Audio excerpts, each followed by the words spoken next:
Cuando estén ahí me dicen amén. Vamos a leer una parte y enseguida vamos a orar, poner este tiempo en manos de Dios para que nos guíe a través de este estudio. ¿Estamos ahí? Amén. Jueces capítulo 3. La semana pasada nos quedamos hasta el versículo 6 del capítulo 3. Hoy vamos a leer, a estudiar el resto del capítulo, pero vamos a leer del versículo 7 en adelante. Hicieron pues los hijos de Israel lo malo ante los ojos de Jehová, y olvidaron a Jehová su Dios, y sirvieron a los Baales y a las imágenes de acera. Y la ira de Jehová se encendió contra Israel, y los vendió en manos de Cusán Risataim, rey de Mesopotamia, y sirvieron los hijos de Israel a Cusán Risataim 8 años. Entonces clamaron los hijos de Israel a Jehová, y Jehová levantó un libertador a los hijos de Israel y los libró, esto es, a Otoniel, hijo de Cenaz, hermano menor de Caleb. Y el espíritu de Jehová vino sobre él y juzgó a Israel, y salió a batalla, y Jehová entregó en su mano a Cusán Risataim, rey de Siria, y prevaleció su mano contra Cusán Risataim, y reposó la tierra 40 años, y murió Otoniel, hijo de Cenaz. Muy bien, vamos a orar. Señor y Padre eterno, te doy gracias, Señor, por tenernos aquí, Señor. Te pedimos nos hables, nos guíes, Señor, nos dejes entender tu propósito en tu palabra, Señor, y que pueda ser, Señor, grabada en nuestros corazones para que sea de utilidad en cuando tú lo propongas, Señor. Que tengamos más herramientas en ti, que te conozcamos más, tu gracia, tu misericordia, Señor, pero también, Señor, la ley que está en tu palabra, Padre. Dios, guíanos, Señor, el día de hoy, en el nombre de Jesús, amén. Bien, si nos recordamos un poquito acerca de lo que pasó, dejamos Josué, continuamos en Jueces, pero estos primeros 2 capítulos con 6 versículos de Jueces fue como retomar un poquito lo último que había hablado Josué con el pueblo de Israel.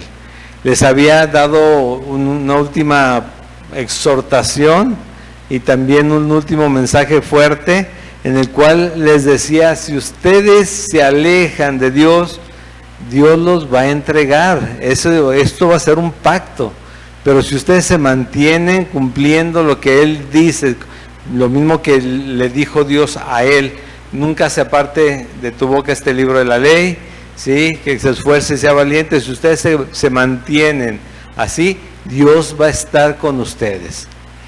Y cuando todos dijeron sí, claro que así lo haremos, ¿recuerdan? Al final de Josué y al principio de Jueces, y dice, bueno, sí, pero esto va a ser un pacto entre Dios y ustedes.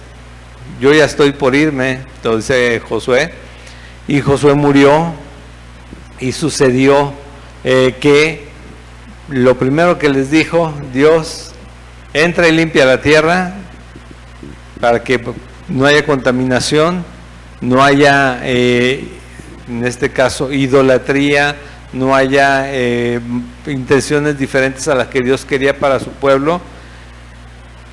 Y sucedió que se quedaron muchas poblaciones ahí mismo, que poco a poco se fueron fortaleciendo, fueron creciendo y se fueron imponiendo a Israel y peleando contra Israel, y ya no podían echarlos tan fácilmente posterior a eso. Cuando llegamos al versículo, voy a leer de nuevo porque se me hace interesante como para partir de ahí el capítulo 3, versículos 1 al 6, dice que de las naciones que hablamos en los versículos anteriores, dice: estas pues son las naciones que dejó Jehová para probar con ellas a Israel, a todos aquellos que no habían conocido todas las guerras de Canaán. Pero sus padres tenían la responsabilidad de hablárselas, de compartírselas, de decirles qué había sucedido y cómo la mano de Dios los había librado todo el tiempo, pero que no habían conocido, pero habían escuchado. es solamente para que el linaje de los hijos de Israel conociese la guerra, para que la enseñasen a los que antes no la habían conocido. Los 5 príncipes de los filisteos, todos los cananeos, los sidonios y los heveos que habitaban en el monte Líbano, desde el monte de Baal a Hermón hasta llegar a Hamat. Y fueron para probar con ellos a Israel, para saber si obedecería a los mandamientos de Jehová que él había dado a sus padres por manos de Moisés. Así los hijos de Israel habitaban entre los cananeos, heteos, amorreos, fereceos, heveos y jebuseos, y tomaron de sus hijas por mujeres y dieron sus hijas a los hijos de ellos y sirvieron a sus dioses. Ahí era lo que no quería que Dios que pasara. Dijo, no, está mal casarse, no, pero el problema es que van a terminar mal, apartándose de Dios, porque van a empezar a buscar otras entidades. ¿Qué recuerdan ustedes? Que el libro de Jueces es precisamente porque vienen tiempos oscuros para Israel que ellos mismos propiciaron, y cuando ya no vieron la salida, ¿de dónde vendrá mi socorro? Decíamos ahorita, mi ayuda viene de Dios, ¿sí? Entonces se acordaban que hay un Dios, ¿no? Y clamaban a Él, y el Señor los escuchaba. Esa es la misericordia de Dios, la gracia de Dios, que siendo rebeldes, por cuanto estamos muertos en nuestros delitos y pecados, Él tuvo misericordia para con nosotros, nos llamó en su Hijo, nos limpió y nos da vida eterna, ¿no? Lo mismo que vamos a estar viendo aquí. Llega el punto de, si ustedes ven ahí, que es Otoniel liberta a Israel de Cusán y Sataim. Bien, esto se repite, lo primero que vamos a ver, se repite una y otra vez y lo vamos a estar viendo. Hicieron pues los hijos de Israel, ¿qué? Lo malo. ¿Qué era lo malo? Si volteamos otra vez un poquito unos versículos atrás, nada más dos versículos. Así los hijos de Israel habitaban entre los cananeos, heteos, amorreos, fereceos, heveos y jebuseos, y tomaron de sus hijas por mujeres y dieron sus hijas a los hijos de ellos y terminaron de idólatras, sirviendo a sus dioses. Hicieron lo malo los hijos de Israel. ¿Y qué es esto? Fíjate, lo va a ir detallando poco a poco. Vamos a leer en este capítulo 3 situaciones. Una la dice en un solo versículo, pero las 3 situaciones es lo mismo. Primero, hacen lo malo ante los ojos de Jehová. ¿Por qué? ¿Por qué dice ante los ojos de Jehová? Porque como en estos tiempos, ¿qué es malo y qué es bueno? Pues depende de quien lo escuche, porque todo es relativo, ¿no? Para la gente todo es relativo. Entonces hay quienes dicen, no, pues es que lo que tú estás diciéndome, eso ya pasó de moda, ya ahorita está permitido todo, y Dios de verdad permite todo. Dios tiene una sola palabra y esa es la que se establece, y esa es la que Él dice. Entonces, hicieron lo malo ante los ojos de Jehová, porque es ante lo que Él había descrito y Moisés había escrito y Josué les había recordado. Es lo que dice Jehová. Y ante los ojos de Jehová hicieron lo malo. Y olvidaron, o sea, hicieron lo malo y olvidaron a Jehová su Dios, peor tantito. O sea, primero hacen lo que no deben, después yo no considero a Dios ya aquí, ese es el Dios de mis padres, como les decía. A veces qué triste, ¿no? Que los hijos digan, bueno, es que mis papás todo el tiempo quieren estar en la iglesia. Pues oramos porque nuestros hijos sean los que un día quieran estar en la iglesia, ellos, porque Dios es su Dios. Y sirvieron a los Baales y a las imágenes de acera, se fueron completamente para el otro lado, ¿no? O sea, se empezaron a venerar lo que dejaron introducir a sus vidas. 3 cosas: hicieron lo malo, olvidaron a Jehová su Dios y sirvieron y se volvieron idólatras. Pero Dios, y lo hemos visto muchas veces, dice su palabra que Él es un Dios celoso. Él es un Dios que no comparte su gloria porque es de Él. Y entonces llegamos al punto donde dice el versículo 8, y la ira de Jehová se encendió contra Israel, y no es que los fue a quemar, sino que los vendió en manos de los vendió en manos de Cusán Risataim, rey de Mesopotamia, y sirvieron a sus hijos, a los hijos de Israel, a Cusán Reín 8 años. Cuando nos ponemos rebeldes delante de Dios, lo que hace Dios es entregarnos, dejarnos, o sea, no nos lleva y nos pone ahí, sino váyanse. Ustedes creen que están eligiendo lo mejor, vayan. Cuando lleguemos al tema de los reyes, donde le piden un rey a Samuel, donde le piden un rey a Samuel, y dice Samuel a Dios, ¿qué hago? Están pidiendo un rey, tal es un rey. Después van a darse cuenta de lo que pidieron, ¿no? Pero dales un rey. No te están desechando a ti, me están desechando a mí. Y eso trae consecuencias. Entonces, este es el punto, ¿no? De que cómo dejan a Dios a un lado, ¿sí? Y Él les dice, como digan, pues dale, a ver quién pierde más, ¿no? Nosotros necesitamos a Dios.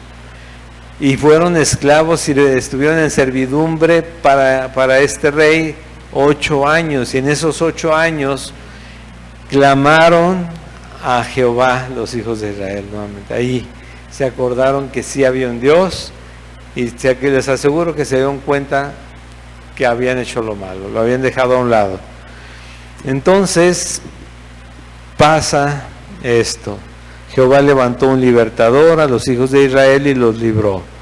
Esto es a Otoniel, un juez, hijo de Cenaz, hermano menor de Caleb. Pero no es solamente levanta un hombre que sea un guía, sino que él está con ese hombre. Él empieza a guiar a ese hombre en sabiduría, en artes sabiduría, en artes de guerra, en artes de estrategia y también de negociación, porque tiene que tener todo esto para liberarlos, ¿sí? Tal vez un hombre que no tenía esas capacidades o no se le habían reconocido en su momento, pues, sin embargo, ahí está y Dios lo pone enfrente a Otoniel, hijo de Cenaz, hermano menor de Caleb. Y el Espíritu de Jehová vino sobre él y juzgó a Israel.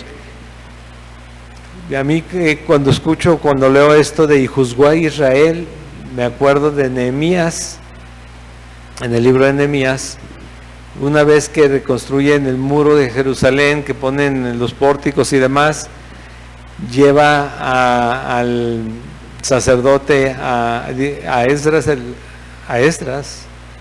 a leerle la ley a todos para recordarles lo que habían abandonado. ¿Qué sucedió cuando se pusieron a leer la ley, cuando les leyeron la ley a todos? ¿Qué pasó enseguida? Todos estaban llorando porque les estaban recordando la palabra de Dios, ¿sí? A veces queremos escuchar cosas mucho más motivacionales que nos lleguen al alma y nos sacudan el interior y nos hagan tener más fuerzas y cada día, pero si la palabra de Dios tal cual está escrita no lo hace en nuestro corazón, lo demás es solamente como si estuviera comiendo, dirían por ahí, como si comiera chetos y no proteína, ¿sí? La palabra de Dios es la que nos tiene que sostener a través de todo lo que dice en cada párrafo que podemos leer. Y a ellos dice aquí lo juzgó Israel y salió a batalla. Yo les digo, me imagino que en parte, ¿qué hicimos? Como lo dijo también Nehemías, hemos dejado a Dios, te pido perdón por mis hermanos, por mis pecados, por nuestros pecados, y te pido que estés con nosotros, ¿no? Y él estuvo con él, lo llenó, lo sacó a batalla, y Jehová entregó en su mano a Cusán Risataim, rey de Siria, y prevaleció su mano contra Cusán Risataim, y reposó la tierra 40 años, y murió Otoniel, hijo de Cenaz. Nosotros cada día, no de vez en cuando, estamos en una batalla espiritual, ¿sí? Cuando menos la sentimos hay que preocuparnos. Todo el tiempo estamos en batalla. Acuérdate que la batalla espiritual, según lo que le podemos leer en la Biblia en su totalidad, es con el fin de apartar de tu corazón a Dios, y apartarte de Dios, y de hacerte, no caer en pecado, sino apartarte de Dios finalmente, quitarte tu fe. Para eso es la batalla espiritual, para eso son la gente que se atraviesa, los insultos que recibes, todos los problemas que se vienen encima son para que tú llegues en algún momento a decir, no, es que Dios no está conmigo, Dios no existe, o Dios, o yo soy un pecador. Eso es lo peor todavía, condenarnos nuevamente cuando Dios ya nos dio libertad. Y te lo digo porque así como dice aquí que Jehová estuvo con él, que dice que el Espíritu de Jehová vino sobre él. Si nosotros recordamos en Efesios capítulo 1, el Espíritu de Jehová, el Espíritu de Dios está en nosotros, porque hemos creído a Dios, ¿sí? Entonces, en esas batallas que ahora no son como en ese tiempo, sino son por la fe de cada uno, Él está ahí y está su Espíritu en cada uno de nosotros para librar para bien esta batalla. Este fue el primer juez de este libro, Otoniel. Enseguida viene otro juez, y esta historia es un poquito más fuerte, Ahod. Y dice de nuevo, como si hubiéramos leído la primera parte con Otoniel: volvieron los hijos de Israel a hacer lo malo, versículo 12, ante los ojos de Jehová, y Jehová fortaleció a Eglón, rey de Moab, contra Israel, por cuanto habían hecho lo malo ante los ojos de Jehová. Perdón, Ángel, está en la mesa un vasito, una taza, por favor. Nuevamente, lo mismo que en el versículo 7 dice, hicieron lo malo ante los ojos de Jehová. Y les recuerdo, bueno, estamos en Jueces capítulo 3, versículos 12 en este momento. Muchas gracias.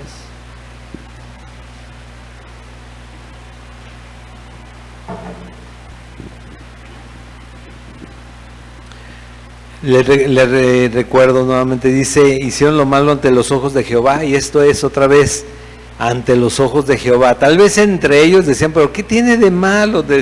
Estamos aquí en el intercambio cultural, ¿no? De dioses, ellos me dan sus dioses, yo les comparto de Jehová, o tal vez no, y eso es un error.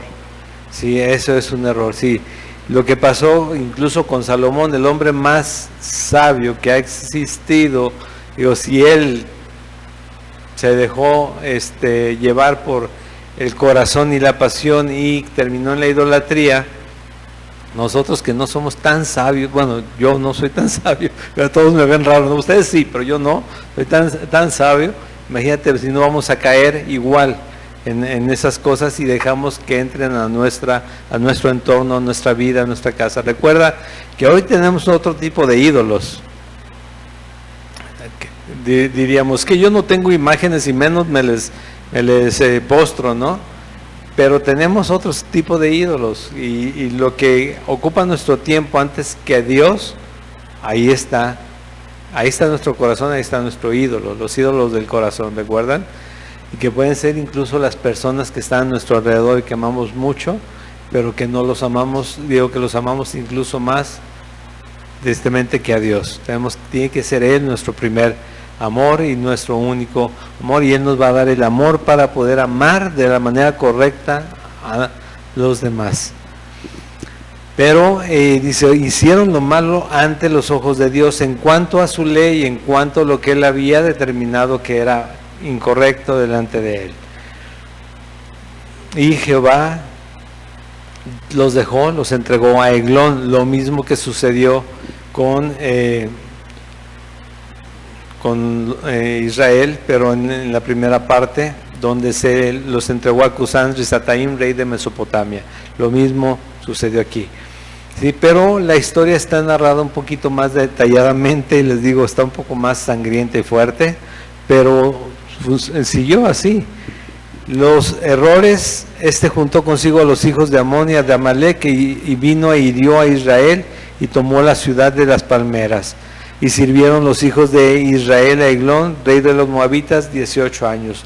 Aquí no dice lo que dice en la parte anterior, en el versículo 7 y 8, bueno, 7 sobre todo, que hicieron lo malo y olvidaron a Jehová y sirvieron a los Baales y a las imágenes de acera. O sea, totalmente idólatras. Pero esto es lo que sucedió también con ellos. Sí, sucedió también. Pero con ellos no fueron 8 años solamente, fueron 18 años en los que estuvieron sometidos, porque, como les digo, quieren experimentar, así como los hijos quieren experimentar, vayan pues.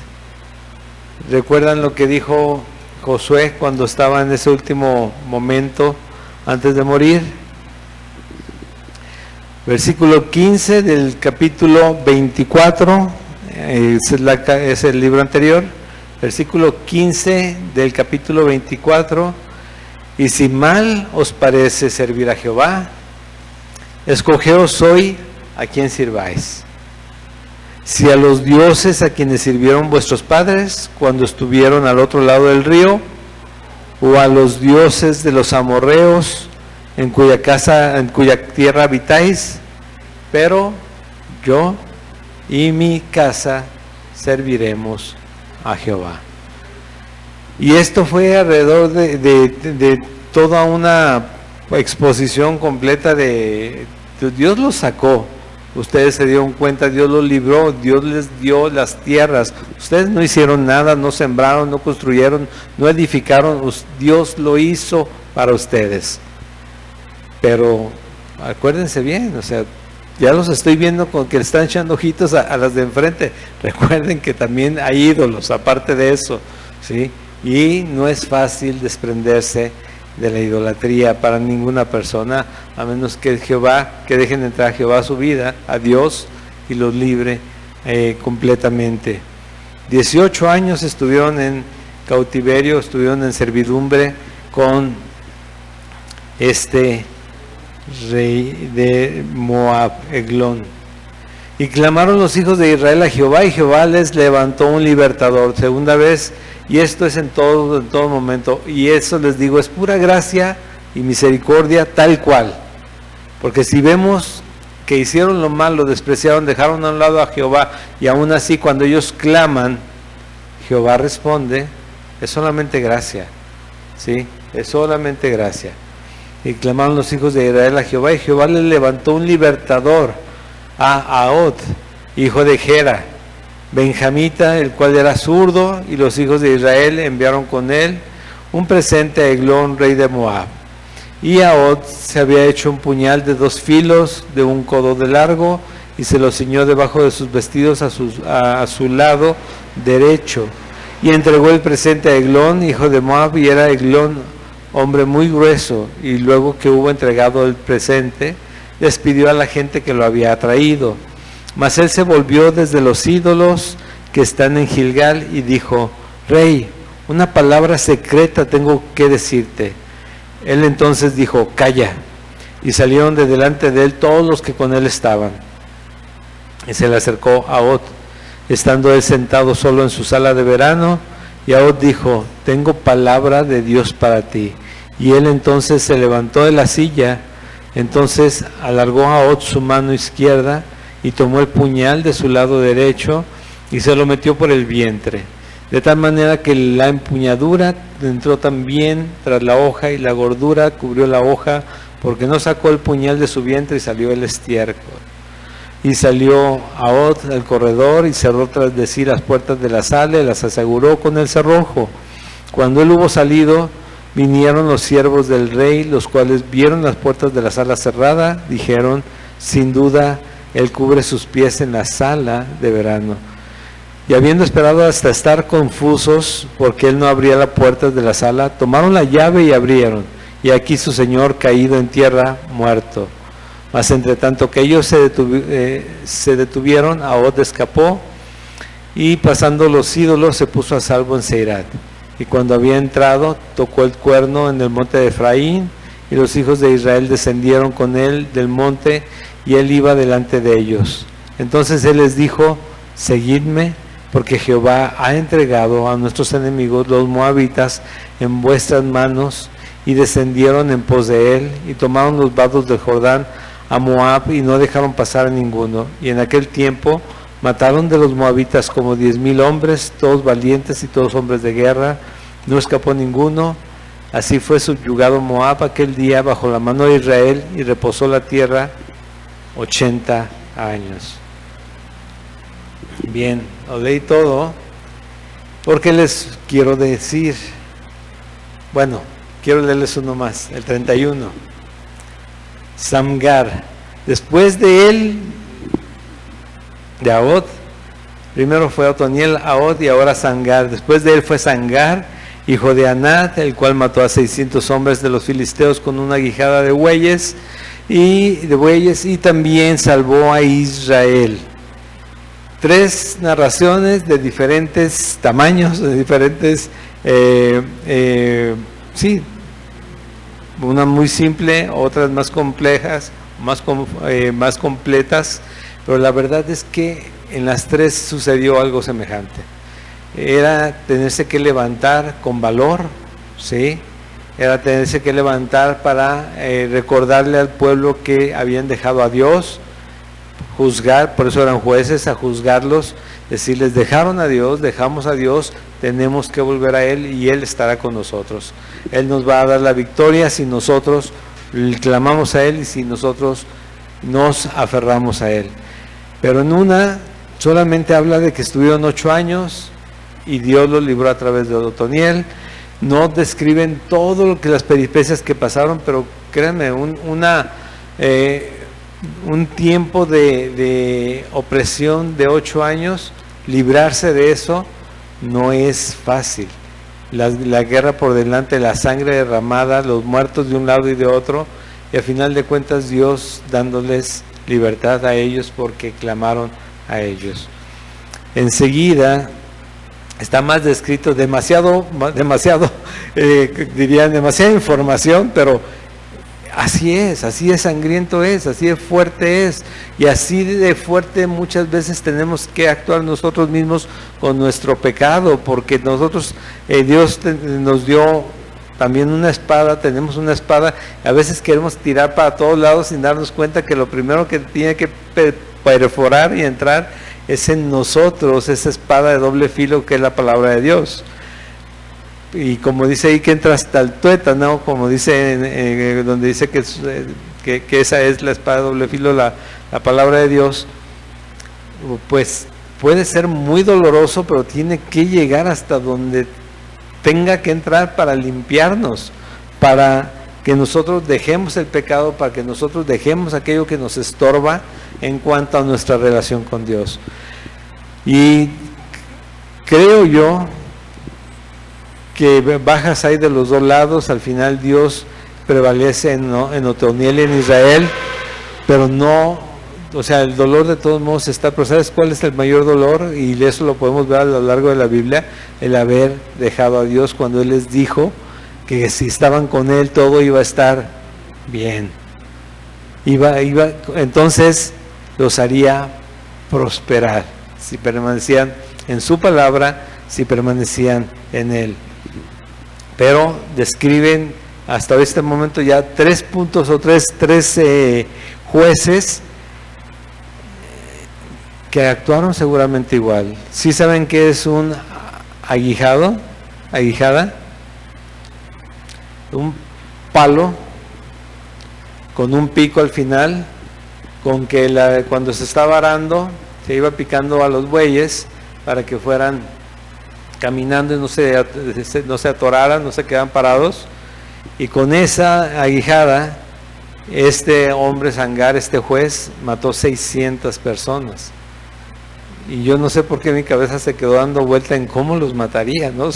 No sé, pero 600 personas para librar a Israel. Pero quiero recordarles, porque de repente vamos a ver arriba que acabaron con 10,000 y aquí acabaron con 600, y entonces diferentes situaciones. Sí, Israel era una nación, era una nación, eran varias tribus, diferentes lugares, y al parecer no todo esto sucedió con todo Israel, sino en diferentes lugares de Israel, cada vez en su momento. Por eso en unos lugares pasó con 10,000 personas, en otros con 600, y vamos a ir viendo cada semana otras situaciones más, como la que viene de Betsabé,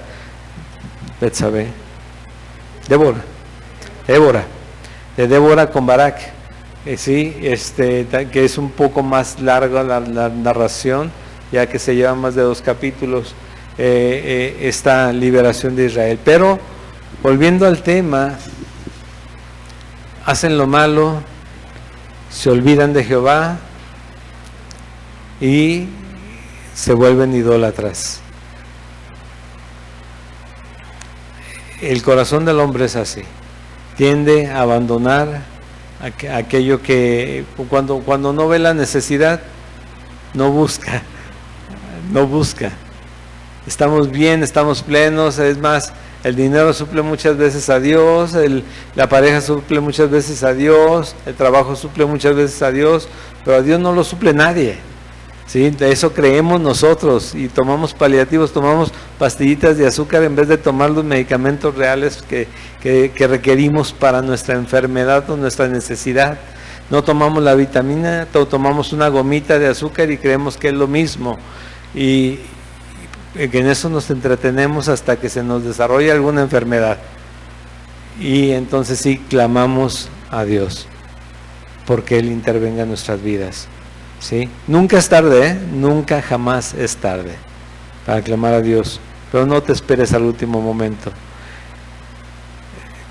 Digo que lo triste es que los padres estuvieron de primera mano viendo todo lo que Dios hacía, y ellos están encargados de transmitir todas esas verdades y lo hicieron, y los hijos, como no lo vivieron, es exactamente como sucede en estos momentos. Papá o mamá, ¿tus hijos saben más que tú de toda la vida entera del mundo? ¿Sí o no? A la edad que sea, a veces hasta desde los 8 años, saben más que todos los demás. No se diga a los 13, no se diga a los 14, 15, 16, es que ustedes ya... No.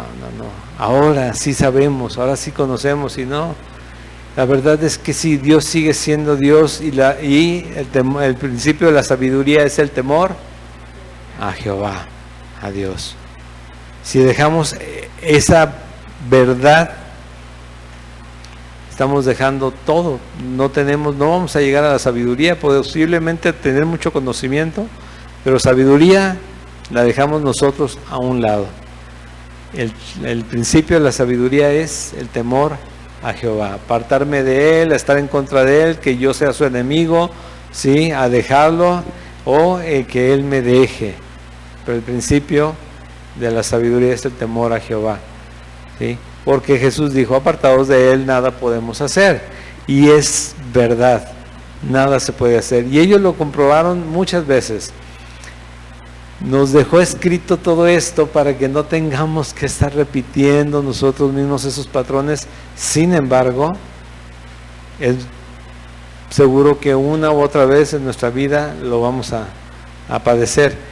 Ojalá y ese juez justo aparezca tan real en nuestra vida que los siguientes 80 años no haya ningún problema, como le sucedió aquí cuando subyugaron a Moab, que si la tierra reposó 80 años, porque ya en 80 años yo ya no voy a estar aquí, y casi aseguraría que ninguno de los que están aquí van a estar aquí en 80 años, pero sí vamos a estar, si creemos en Dios, vamos a estar con Él, vamos a estar gozándonos eternamente, ¿sí? Después de haber dejado este tiempo de pruebas y de haber elegido a nuestro Señor porque Él así lo decidió, porque es por gracia, no es por pura gracia y por fe, ¿sí? Entonces hay que poner atención. Dice que después de que los hombres hicieron esas 3 cosas, hacer lo malo, dejar a Jehová, o sea, olvidarlo, y volverse idólatras, la ira de Dios se encendió. Y como te dije, no esperes que empiece a llover fuego y granizos del tamaño de balones de fútbol. No, te va a dejar hasta que veas que no hay para dónde hacerse y que el pecado ya te está ahogando, porque lo conoces y sabes que tú sabes que tú puedes clamar a Él en cualquier momento. Pero ¿para qué alejarse? ¿Para qué apartarse? ¿Sí? ¿Para qué apartarnos de Dios? La idea es esforzarnos desde el principio y ser valientes, no porque tengamos esa fuerza en nosotros mismos, sino porque el Espíritu Santo de Dios ya está en nosotros. Les dije lo que decía cuando sucedió con Otoniel, que el Espíritu de Jehová vino a él. Bueno, el Espíritu de Dios de Jehová ya está en cada uno de nosotros y podemos pelear la batalla confiados plenamente en el Señor y que ya ganamos porque Él ya ganó. Amén. Amén. Hubo jueces, pero hoy tenemos un juez justo y en Él descansamos. Es justo, es fiel, Él no falla. ¿De dónde vendrá mi socorro? Mi socorro viene de Jehová. Amén. Dios, Padre eterno y bueno, te doy gracias, Señor, por tu palabra, Dios, porque sabemos que esta es la que nos da libertad, Señor. Sabemos que es la que nos llena y nos lleva a conocerte más, Señor, y a descansar más en tu propósito. Que si hay tiempos buenos, sabemos que son gracias a ti, que si hay tiempos malos, tú finalmente estás con nosotros, sosteniéndonos, fortaleciéndonos, dándonos las herramientas necesarias para pelear la buena batalla de la fe, dice tu palabra, para correr esta carrera, Señor. Gracias, Señor, porque te conocemos más y vemos que tu misericordia siempre ha sido, tu gracia está hoy con nosotros y hoy es día para alcanzarte, para encontrarte, para entregarnos a ti, Padre. Gracias, en el nombre de Jesús. Amén.